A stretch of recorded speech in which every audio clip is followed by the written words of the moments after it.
بسم اللہ الرحمن الرحیم۔ معزز خواتین و حضرات، السلام علیکم ورحمۃ اللہ وبرکاتہ۔ مختلف گمشدہ چیزیں ملیں، ان کا شرعی حکم کیا ہے؟ یہ ہے ہمارے آج کے حدیث کے سبق کا موضوع، اور مشکات المصابیح میں کتاب البیوع ہے، باب ہے لقطہ کا، گری پڑی چیز کا باب، 3054ویں حدیث کتاب میں اور 14ویں ہے باب میں۔ آج ہم صرف حدیث کی عبارت اور ترجمہ کریں گے۔ اللہ نے توفیق دی تو کل کے سبق میں، آنے والے سبق میں ہم اس کی وضاحت کریں گے۔ الفاظ سماعت فرمائیے گا۔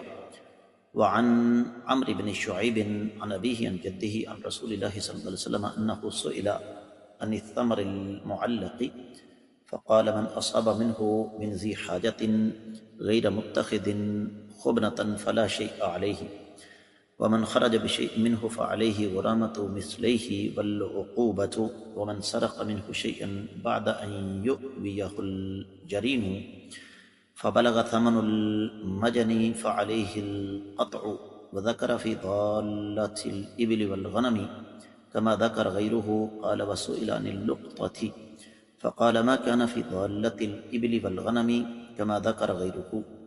قال وسئل عن اللقطة فقال ما كان منها في الطريق الميتاء والقرية الجامعة فعرفها سنة، فإن جاء صاحبها فادفعها إليه وإن لم يأت فهو لك.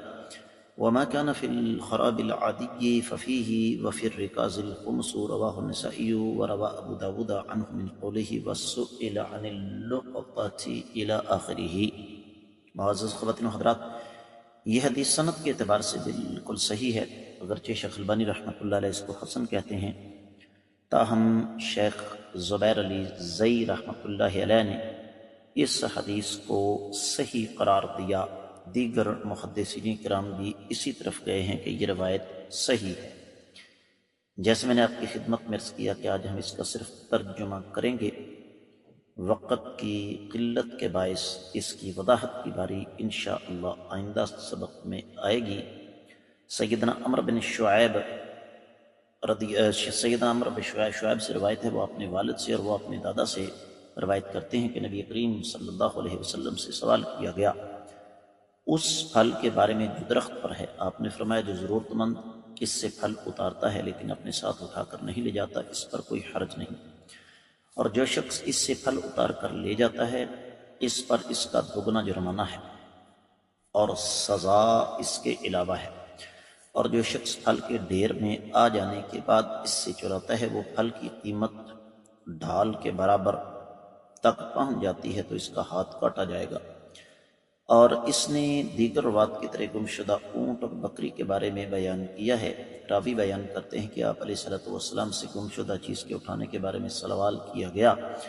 آپ نے فرمایا جو چیز عام سڑک اور بھیڑ والی بستی میں ملے تو اس کی پہچان 1 سال تک کراؤ، اس کا مالک آ جائے تو اسے دے دو، اگر وہ نہ آئے تو وہ چیز تمہاری ہے، اور جو چیز بے آباد قدیم جنگل سے ملے اس میں سے اور دفن شدہ خزانے میں سے 5واں حصہ بیت المال کا ہے۔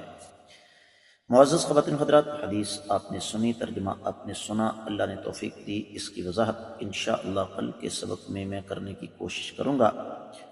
آج کے سبق سے ان الفاظ کے ساتھ اجازت دیجیے۔ السلام علیکم ورحمۃ اللہ وبرکاتہ۔